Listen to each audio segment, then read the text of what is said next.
इस कहानी की शुरुआत में हमें बताया जाता है कि आज से हजारों सालों पहले इंसान और ड्रैगन काफी अच्छे दोस्त हुआ करते थे, लेकिन धीरे धीरे इंसान काफी लालची हो गए। वो जंगलों को नष्ट करने लगे। इस विनाश को रोकने के लिए ड्रैगन ने इंसानों को काफी समझाया, लेकिन इंसानों ने उन्हीं पर आक्रमण कर दिया। इसी बीच पिट्रोसियस नाम के शैतान ने ड्रैगन्स को मारने के लिए एक मोस्टर बनाया, जिसका नाम उसने नेटल ब्रेन रखा। लेकिन पिट्रोसियस उस मोस्टर को काबू नहीं कर पाया और वो खुद ही उसका शिकार बन गया। फिर नेटल ब्रेन ने सभी ड्रैगन्स को मारना शुरू कर दिया, क्योंकि ड्रैगन्स की आग का उस पर कोई असर नहीं होता। इसीलिए सारे ड्रैगन्स उससे डरकर कहीं दूर छिप गए और नेटल ब्रेन थककर अपने किले में लौट आया। वहीं फिर हमें दूर पहाड़ों में ड्रैगन्स को दिखाया जाता है, जो सबसे छिपकर रह रहे होते हैं, जिसकी वजह से उनकी आजादी पूरी तरीके से छीन चुकी है। वहीं हमें फायर ड्रैग को दिखाया जाता है, जो अपनी दोस्त सोरेल से कहता है कि मुझे छिपकर रहना अच्छा नहीं लगता। तो सोरेल उसे समझाती है कि हम यहाँ सुरक्षित हैं। फिर सोरेल अपने घर चली जाती है। सोरेल एक ब्राउनी होती है, इसीलिए अपने परिवार के साथ पेड़ों में रहा करती थी। फायर ड्रैग स्लेट बियर्ड के पास जाता है, जो बहुत ही ओल्ड ड्रैगन होते हैं, और वो हमेशा उसे रियल ड्रैगन की कहानियां सुनाया करते थे। वो उसे कहते हैं कि पहले ड्रैगन रिम ऑफ हेवन में रहा करते थे, जो ड्रैगन्स के लिए स्वर्ग है, जहाँ चांद के फूल खिलते हैं। तो फायर ड्रैग उनसे पूछता है कि वो कहाँ है, तो कहते हैं कि वो दुनिया के दूसरे छोर पर पहाड़ों के बीच है। ये सुनकर फायर ड्रैग बहुत खुश होता है और अगले दिन वो सोरेल को इसके बारे में बताता है। वो उसे कहता है कि वो ड्रैगन्स के लिए स्वर्ग है और मैं वहाँ असली ड्रैगन्स की तरह रह सकता हूँ। तो सोरेल उसे कहती है कि मेरे डैड कहते हैं कि इस घाटी के बाहर हमारी जान को खतरा है। तभी उन्हें एक ब्लास्ट की आवाज सुनाई देती है और फिर जब वो उस तरफ जाते हैं तो देखते हैं कि इंसान धीरे धीरे जंगलों को काट रहे हैं। यह देखकर वो काफी डर जाते हैं। फिर वो वापस आकर सभी को बताते हैं, जिससे सभी काफी डर जाते हैं। तो बोटलनेक सभी को शांत करते हैं और उन्हें कहते हैं कि इंसान इसी तरह आगे बढ़ते रहे तो पूनम का चांद दिखने तक वो यहाँ पहुँच जाएंगे। इसीलिए वो सभी को छिपने की जगह बनाने को कहते हैं। फायर ड्रैग सोरेल से कहता है कि हमें छिपने की क्या जरूरत है, हम रिम ऑफ हेवन में जा सकते हैं। इसीलिए हम दोनों मिलकर रिम ऑफ हेवन ढूंढेंगे और वापस आकर सभी को वहाँ ले जाएंगे। तभी सोरेल की मॉम उसे ढूंढते हुए वहाँ आ जाती है और वो उसे अपने साथ घर ले जाती है, जहाँ उसके पेरेंट्स काफी परेशान होते हैं। सोरेल अपने पेरेंट्स को कहती है कि हमें इस घाटी से दूर किसी सुरक्षित जगह पर जाना चाहिए। तो उसके डैड उसे कहते हैं कि अगर मुझे कोई ऐसी जगह पता होती तो अब तक हम चले गए होते। वहीं हमें फायर ड्रैग को दिखाया जाता है, जिसे रात में नींद नहीं आ रही थी, इसीलिए वो अकेले ही रिम ऑफ हेवन ढूंढने जाने का डिसाइड करता है। तभी सोरेल भी उसके पास आती है और उसे कहती है कि मैं भी तुम्हारे साथ चलूंगी। फिर वो दोनों साथ में वहाँ से निकल जाते हैं। उन्हें वहाँ एक सिटी दिखाई देती है और वो वहाँ जाकर रिम ऑफ हेवन के बारे में इंफॉर्मेशन कलेक्ट करने का डिसाइड करते हैं। वहीं फिर हमें बेन नाम के लड़के को दिखाया जाता है, जो कि एक ज्वेलरी शॉप से नेकलेस चुरा लेता है, लेकिन इस बात का पता शॉपकीपर को चल जाता है और वो उसे पकड़ने के लिए उसका पीछा करने लगता है। इसीलिए बेन उनसे बचने के लिए भीड़ में से एक कॉस्ट्यूम पहन लेता है और छिपकर वहाँ से निकल जाता है। वहीं सोरेल और फायर ड्रैग भी सिटी में पहुँच जाते हैं, जहाँ सोरेल फायर ड्रैग को कहती है कि मैं रिम ऑफ हेवन के बारे में इंफॉर्मेशन पता करती हूँ और तुम कहीं छुप जाओ, क्योंकि कोई भी तुम्हें देखकर डर सकता है। फिर वो वहाँ से चली जाती है। फायर ड्रैग एक गैराज में जाकर छिप जाता है, जहाँ वो पोस्टर लगा हुआ देखता है, जिसमें एक लड़का ड्रैगन की सवारी कर रहा था। इससे उसे स्लेट बियर्ड की बात याद आती है कि महान ड्रैगन राजाओं के जमाने में इंसानों और ड्रैगन के साथ में उड़ान भरा करते थे। तभी वहाँ बेन भी पहुँच जाता है, क्योंकि वो वही रहा करता था। वो ड्रैगन को देखकर काफी डर जाता है, क्योंकि वो उससे बात कर रहा था।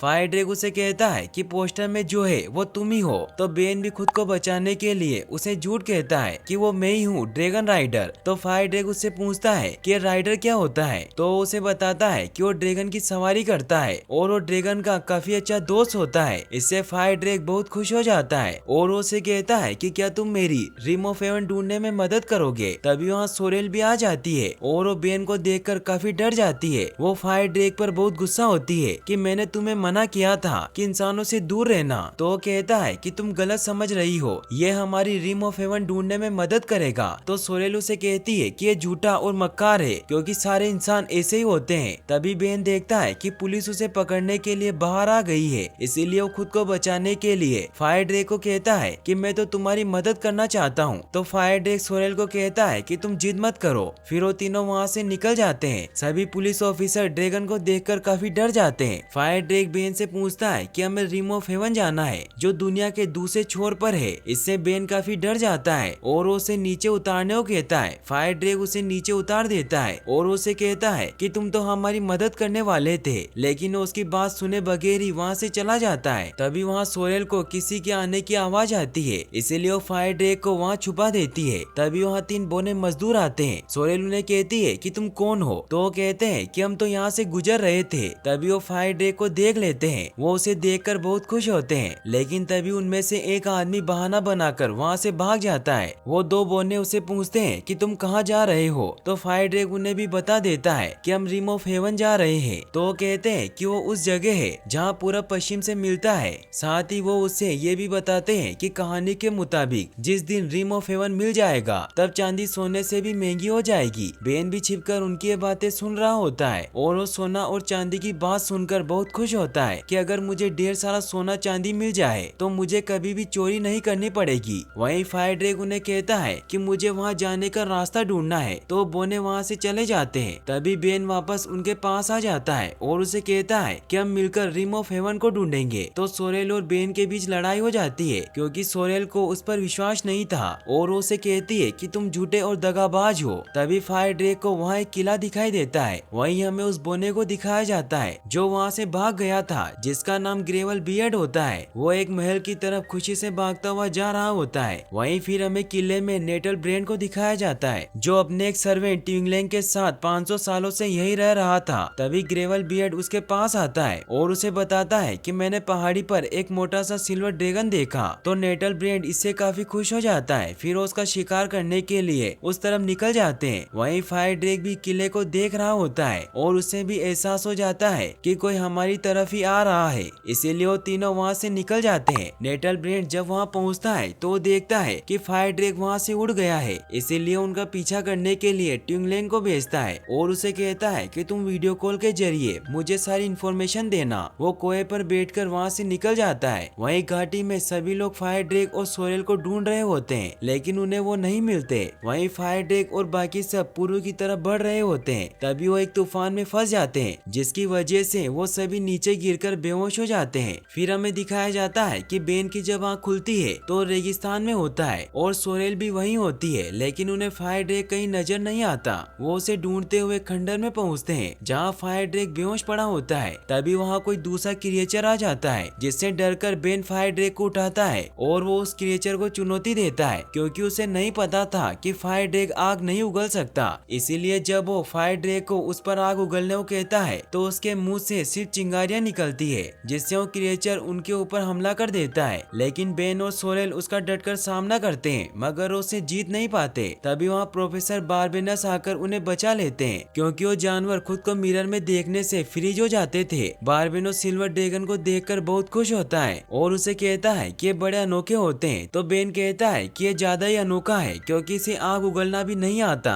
इससे फायर ड्रैग बहुत उदास हो जाता है और वो वहाँ से भाग जाता है, जिससे सोरेल उस पर बहुत गुस्सा करती है। फिर वो सभी उसे ढूंढने जाते हैं। वहीं हमें पता चलता है कि ट्विंगलैंग भी वहाँ पहुँच गया होता है और वो उन पर नजर रख रहा होता है। बेन को फायर ड्रैग नजर आ जाता है और उसके पास जाता है। वो उसे कहता है कि मुझे माफ कर दो और तुम वापस चलो, क्योंकि वो दोनों तुम्हें ढूंढ रहे हैं, इसीलिए हमें वापस जाना चाहिए। तो फायर ड्रैग उसे कहता है कि मुझे रिम ऑफ हेवन ढूंढना ही है, क्योंकि वहीं हम सब ड्रैगन सुरक्षित रह सकते हैं। तो बेन उसे कहता है कि मैं तुम्हारी मदद करने के लिए ही तो तुम्हारे साथ हूँ। इससे फायर ड्रैग बहुत खुश हो जाता है। तभी वहाँ प्रोफेसर भी आ जाते हैं। वो उन्हें कहते हैं कि मेरा कैंप पास में ही है, इसीलिए आज रात तुम यही आराम कर लो। फिर वो सभी कैंप की तरफ निकल जाते हैं। वहाँ पहुँचने पर प्रोफेसर उनसे पूछते हैं कि तुम कहाँ जा रहे हो। तो फायर ड्रैग उन्हें बताता है कि हम रिम ऑफ हेवन जा रहे हैं। तो प्रोफेसर उन्हें बताते हैं कि मेरा पूरा परिवार बचे हुए दुर्लभ प्रजातियों की रक्षा करते हैं और हमने पृथ्वी के सारे दुर्लभ प्रजातियों को ढूंढकर उनकी देखभाल करने का अभियान शुरू किया है। और वहाँ कैंप में भी बहुत सारे अजीब जानवर होते हैं। फिर वो उन्हें एक मैप दिखाकर बताते हैं कि जहाँ तक मैं रिम ऑफ हेवन के बारे में जानता हूँ तो वो कहीं हिमालय की वादियों में है। लेकिन मेरी दोस्त सोबिशा गुलाब, जो कि एक ड्रैकोलॉजिस्ट है, वो इस जगह का सही पता नहीं जानती, जबकि उसे ड्रैगन्स के बारे में सब कुछ पता है। तभी उन्हें याद आता है कि एक जीनी जिसकी 1000 आंखें हैं, वो तुम्हें रिम ऑफ हेवन के बारे में बता सकता है, क्योंकि उसके पास सभी सवालों के जवाब है, लेकिन वो बहुत गुस्सेल है। फिर उन्हें मैप में निशान लगाकर बताते हैं कि वो यहीं कहीं रहता है, लेकिन तुम्हें वहाँ तक पहुँचने के लिए बहुत सारी मुश्किलों का सामना करना होगा और तुम सुबह वहाँ के के लिए निकल जाना। फिर वो सभी सो जाते हैं। वहीं प्रोफेसर को बेन के पास से एक पेपर मिलता है जिससे उन्हें पता चलता है कि बेन के पेरेंट्स एक कार एक्सीडेंट में मारे गए हैं और अब वो अकेला है। वहीं ट्विंगलैंग नेटल ब्रेन को वीडियो कॉल लगाता है और उसे बताता है कि मुझे पता चल गया है कि वो रिम ऑफ हेवन का पता करने के लिए 1000 आंखों वाले जीनी के पास जा रहे हैं। तो नेटल ब्रेन कहता है कि तुम कुछ भी करके उनके साथ जाओ, मैं भी वहाँ पहुँच जाऊंगा। वहीं नेटल ब्रेन उस बोने के साथ नीचे गैराज में आता है जहाँ उसके मालिक की बनी हुई एक सबमरीन रखी हुई थी जिसकी मदद से वो कहीं भी जा सकते थे। फिर वो दोनों उसमें बैठकर वहाँ से निकल जाते हैं। वहीं अगली सुबह जब बेन की आँख खुलती है तो उसे अपने न्यूज़पेपर के बारे में याद आता है और उसे ढूंढने लगता है। तभी प्रोफेसर उसके पास आते हैं और वो उसे अपनी मदद करने के लिए बुलाते हैं। वो उसे कहते हैं कि मुझे पता है कि तुम अकेले हो, इसीलिए तुम मेरी फैमिली के साथ रह सकते हो, लेकिन वो कहता है कि मुझे अकेले रहना पसंद है। तो प्रोफेसर उसे वो पेपर देते हैं और कहते हैं कि अगर तुम्हारा कभी मन बदल जाए तो मेरे घर जरूर आना, मेरी फैमिली तुमसे मिलकर बहुत खुश होगी। वहीं ट्विंगलैंग भी उनके साथ जाने के लिए चुपके से बेन के बैग में छिप जाता है। फिर वो सब प्रोफेसर को थैंक्स कहते हैं और जीनी की नहर की तरफ जाने के लिए निकल जाते हैं, जहाँ रास्ते में बहुत सारी मुश्किलों का सामना करना पड़ता है। लेकिन वो काफी दिनों के सफर के बाद जीनी की नहर के बहुत करीब पहुँच जाते हैं। वो रेस्ट करने के लिए एक जगह रुकते हैं, लेकिन तभी एक गिद्ध सोरेल को उठाकर अपने साथ ले जाता है। फायर ड्रैग और बेन उसे बचाने के लिए उसके पीछे जाते हैं। वो गिद्ध सोरेल को पकड़कर अपने घोंसले में लेकर जाता है, लेकिन तभी फायर ड्रैग उसे बचाने के लिए उस पर अपनी आग से हमला करता है। यह देखकर बेन हैरान हो जाता है। गिद्ध सोरेल को छोड़ देता है, लेकिन वो नीचे गिरने वाली होती है, मगर फायर ड्रैग उसे बचा लेता है। बेन फायर ड्रैग से कहता है कि तुमने कर दिखाया और तुम अब आग उगल सकते हो, तो इससे वो बहुत खुश होते हैं। तभी वहाँ सोरेल को जीनी की नहर नजर आती है। फिर वो वहाँ जीनी को ढूंढने लगते हैं। तभी वहाँ बेन को एक पुरानी कार दिखाई देती है जिसमें लिखा होता है कि हॉर्न बजाओ, और बेन जब जैसे उस हॉर्न को प्रेस करता है तो गाड़ी के साइलेंसर में से जीनी बाहर निकलने लगता है। वो जीनी उनसे पूछता है कि बोलो तुम्हारा क्या सवाल है, तुम जो चाहे वो पूछ सकते हो, लेकिन एक शर्त पर कि वो सवाल मेरे लिए नया होना चाहिए। फिर वो सभी सोच में पड़ जाते हैं, लेकिन फायर ड्रैग कहता है कि हमें जिन से रिम ऑफ हेवन का पता पूछना ही होगा। तो बेन कहता है कि ये सवाल तो उसने 100 बार सुना होगा। तो फायर ड्रैग कहता है कि मैं ये मौका गवा नहीं सकता, भले इसमें मेरी जान क्यों ना चली जाए। फिर वो जिन से पूछने लगता है कि रिम ऑफ हेवन कहाँ पर है, लेकिन तभी बेन उसे रोककर पूछता है कि बताओ रिम ऑफ हेवन कहाँ पर नहीं है। तो इससे जिन भी बहुत हैरान होता है, क्योंकि ये सवाल उससे कभी किसी ने नहीं पूछा था। बेन उसे कहता है कि मुझे हर वो जगह बताओ जहाँ रिम ऑफ हेवन नहीं है। तो जिनी कहता है कि इसमें तो मेरी पूरी जिंदगी निकल जाएगी। इसीलिए वो बेन को अपनी आंखों की मदद से रिम ऑफ हेवन के दृश्य दिखाता है कि वो कहाँ पर है। फिर बेन बेहोश हो जाता है। जिनी उनसे कहता है कि तुम्हें कोई और सवाल पूछना है। तो सोरेल गलती से कह देती है कि हम यहाँ से कैसे निकल सकते हैं। तो जिनी कहता है कि ये सवाल तो मैंने 1000 बार सुना है। फिर वो उन सब पर अटैक करने लगता है, मगर तभी वहाँ नेटल ब्रेन भी पहुँच जाता है और वो भी फायर ड्रैग को मारने के लिए उस पर हमला करने लगता है, जिस वजह से नेटल ब्रेन और जीनी के बीच फाइट होने लग जाती है। इस बात का फायदा उठाकर फायर ड्रैग सभी को बचाकर वहाँ से निकल जाता है। बेन उस जीनी के जादू की वजह से अजीब अजीब हरकतें करने लगता है। तभी सोरेल को याद आता है कि प्रोफेसर की दोस्त यहीं कहीं रहती है, इसीलिए उनसे मदद लेने के लिए उनकी तरफ निकल जाते हैं। वहीं नेटल ब्रेन उस जीनी को मार देता है और अब वो दोनों वहीं रुककर ट्विंगलैंग के मैसेज का इंतजार करते हैं ताकि उन्हें पता चल सके कि वो अब कहाँ जा रहे हैं। सोरेल फायर ड्रैग को मैप की मदद से गाइड करती है, जिससे वो उस गांव में पहुंच जाते हैं। वहां पहुंचने पर बेन भी ठीक हो जाता है। सभी गांव वाले ड्रैगन को देखकर बहुत खुश होते हैं और वो उन्हें सुबिशा गुलाब के पास लेकर जाते हैं, जो बेन को देखकर बहुत खुश होती है क्योंकि उन्हें लगता है कि वो भी एक ड्रैगन राइडर है। फिर वो उन सभी को ड्रैगन के मंदिर में लेकर जाती है, जहाँ फायर ड्रैग उनसे पूछता है कि हमें जानना है कि रिम ऑफ हेवन कहाँ है। तो वो कहती है कि उसके बारे में तो कोई नहीं जानता, क्योंकि उस जगह को दुनिया से छिपा कर रखा गया है। फिर वो उन्हें बताती है कि वोरेन ड्रैगन की सवारी करने वाला अकेला इंसान था और जब नेटल ब्रेन ने ड्रैगन पर हमला किया तो उन्हें रिम ऑफ हेवन में ले गया और उस जगह को एक खास चाबी से बंद कर दिया। लेकिन जब वोरेन दूसरे ड्रैगन की खोज में निकला तो नेटल ब्रेन ने उस चाबी को छीनकर उसे मार डाला। लेकिन मरते मरते वोरेन ने भविष्यवाणी की थी कि जब रिम ऑफ हेवन मिल जाएगा तब चांदी सोने से भी ज्यादा कीमती हो जाएगी। तभी बेन को बैग में से कोई आवाज आती है और जब वो अपना बैग खोलता है तो उसमें से ट्विंगलैंग निकलकर भागने लगता है, मगर सोरेल उसे पकड़ लेती है और कहती है कि तुम कौन हो। तो वो कहता है कि मैं आपका दुश्मन नहीं हूँ, मुझे नेटल ब्रेन ब्रेन ने भेजा है। तो सोहेल उसे मारने लगती है। तो वो कहता है कि मुझे मत मारो, मुझे ये काम मजबूरी में करना पड़ता है। तो फायर ड्रैग उससे पूछता है कि नेटल ब्रेन हमसे क्या चाहता है। तो वो कहता है कि वो आपके जरिए रिम ऑफ हेवन में पहुंचना चाहता है। तभी टिंगलेंग को नेटल ब्रेन का कॉल आता है और टिंगलेंग उन्हें कहता है कि अगर मैं मालिक को दूसरी जगह भेज दूं तो आप मुझे नहीं मारोगे। सोरेल उसकी बात मान लेती है। टिंगलेंग नेटल ब्रेन से बात करता है और उसे झूठ कह देता है कि हम नॉर्थ पोल की तरफ जा रहे हैं क्योंकि रिम ऑफ हेवन वही है। लेकिन तभी वहाँ कोई आदमी खाना लेकर आता है जिसकी वजह से टिंगलेंग का फोन नीचे गिर जाता है और नेटल ब्रेन को सारी सच्चाई पता चल जाती है। सुबिशा गुलाब उन्हें कहती है कि तुम उसके यहाँ आने से पहले रिम ऑफ हेवन ढूंढ लो। तो सोरेल कहती है कि हम नहीं जानते कि वो कहाँ है। तो फायर ड्रैग बेन से कहता है कि तुमने जीनी की आंखों में क्या देखा था। तो बेन कहता है कि मुझे कुछ याद नहीं है। तो सुबिशा गुलाब उसे अपने साथ लेकर जाती है और उस पर अपना जादू करती है जिससे उन्हें पता चलता है कि उनकी पहली स्टेज हिमालय की वो जगह है जिसकी एक चोटी आधे चांद के जैसी है। फिर वो उन्हें नक्शे में उस पहाड़ की लोकेशन पॉइंट करके देती है। लेकिन तभी नेटल ब्रेन का कोआ उस मैप को लेकर उड़ जाता है। तो उन्हें बताती है कि हिमालय पर्वत उस दिशा में है और तुम्हें सही रास्ता ड्रैगन राइडर दिखाएगा। तो बेन उन्हें कहता है कि मैं कुछ नहीं जानता। तो उसे कहती है कि तुम्हें खुद पर भरोसा करना होगा। फिर वो उन्हें एक जैकेट देते हैं। फिर वो वहाँ से निकल जाते हैं। साथ ही वो टिंगलेंग को भी साथ ले लेते हैं। वो उस आधे चांद वाली चोटी तक पहुँच जाते हैं और बेन सुबिशा गुलाब के मैजिक की मदद से फायर ड्रैग को रास्ता बताता जाता है। तभी नेटल ब्रेन भी वहाँ पहुँच जाता है और उन पर हमला करने लगता है। लेकिन बेन और बाकी सब काफी मुश्किल से उससे अपनी जान बचा लेते हैं और वो नीचे गिर जाता है। फिर वो उस खुफिया गेट तक पहुँच जाते हैं जहाँ रिम ऑफ हेवन होता है। वो उस गेट को ओपन करते हैं लेकिन वो एक पुरानी गुफा होती है जिससे बेन को लगता है कि रिम ऑफ हेवन का कोई वजूद नहीं है। वहीं नेटल ब्रेन नीचे गिरने के बाद भी बच जाता है और वो जोर से चिल्लाता है जिससे बेन काफी डर जाता है और वो सभी को कहता है कि हमें वापस जाना होगा।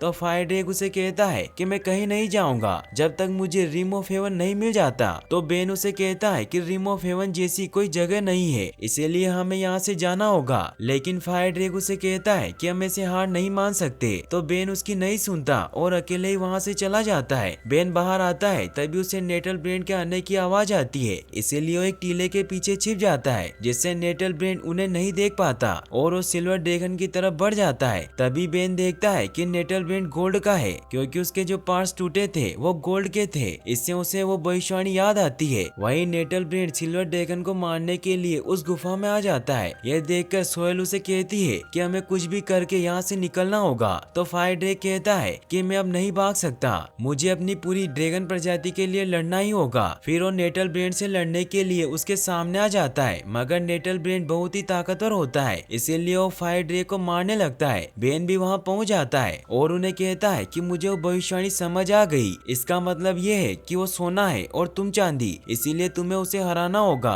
तो फायर ड्रैग कहता है कि मेरी आग नहीं निकल रही। तभी नेटल ब्रेन उसे पकड़ लेता है। यह देखकर सोरेल और बेन भी उसे बचाने के लिए उस पर हमला करते हैं लेकिन वो उन्हें दूर फेंक देता है और बेन को पकड़ लेता है। बेन फायर ड्रैग को समझाता है कि तुम मेरे बिना आग उगल सकते हो, लेकिन फिर भी फायर ड्रैग को अपने ऊपर विश्वास नहीं होता। इससे बेन समझ जाता है कि जब कोई मुसीबत में होता है तभी वो आग उगल सकता है, इसीलिए वो नेटल ब्रेन को कहता है कि तुम चाहो तो मुझे खा लो लेकिन मेरे दोस्त को कुछ मत करना। नेटल ब्रेन बेन को खाने लगता है मगर तभी फायर ड्रैग अपनी फुल पावर का इस्तेमाल करता है और वो नेटल ब्रेन को पूरी तरीके से जलाकर खाक कर देता है। बेन और सोहेल इससे बहुत खुश होते हैं कि भविष्यवाणी सच थी, लेकिन फायर ड्रैग उदास हो जाता है और कहता है कि कोई रिम ऑफ हेवन नहीं है। तभी सोहेल को एक जेम दिखाई देता है जो नेटल ब्रेन के गले में था और यही वॉरेन की चाबी थी। उसे वहाँ उस चाबी का लॉक भी दिखाई देता है और जब वो उस चाबी को लॉक में डालती है तो वहाँ एक गेट खुल जाता है। जब वो उसके अंदर जाते हैं तो वहाँ बहुत ही खूबसूरत दुनिया होती है और यही रिम ऑफ हेवन होता है जहाँ चांद के फूल और बाकी ड्रैगन भी होते हैं। लेकिन बेन काफी उदास हो जाता है तो फायर ड्रैग उसके पास आता है और उसे कहता है कि तुम हमारे साथ रह सकते हो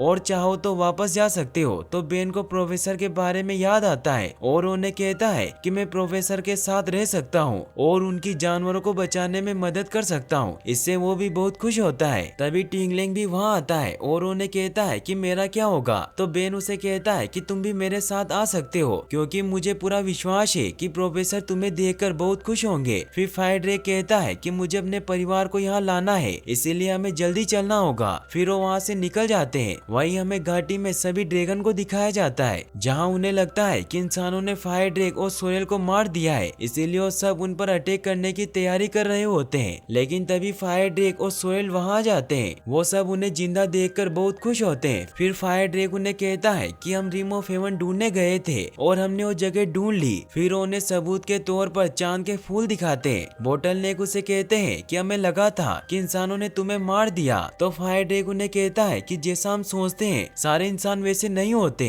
क्योंकि बहुत सारे इंसान ने हमारी मदद की। फिर वो सभी रिम ऑफ हेवन के लिए निकल जाते हैं। वहीं हमें दिखाया जाता है कि बेन ज्वेलरी शॉप के ओनर को उसकी चुराई हुई चीजें वापस पार्सल कर देता है और उन्हें सोरी के साथ साथ नेटल ब्रेंड के सोने का टुकड़ा भी भेजता है, जिसे देखकर वो बहुत खुश हो जाते हैं। वहीं बेन भी अब खुशी से प्रोफेसर के साथ रह रहा होता है और यहीं पर इस मूवी की हैप्पी एंडिंग हो जाती है। गाइस, अगर आपको वीडियो पसंद आया हो तो इस वीडियो को लाइक करने के साथ साथ चैनल को सब्सक्राइब जरूर कर लेना। मिलते हैं नेक्स्ट वीडियो में। Thanks for watching.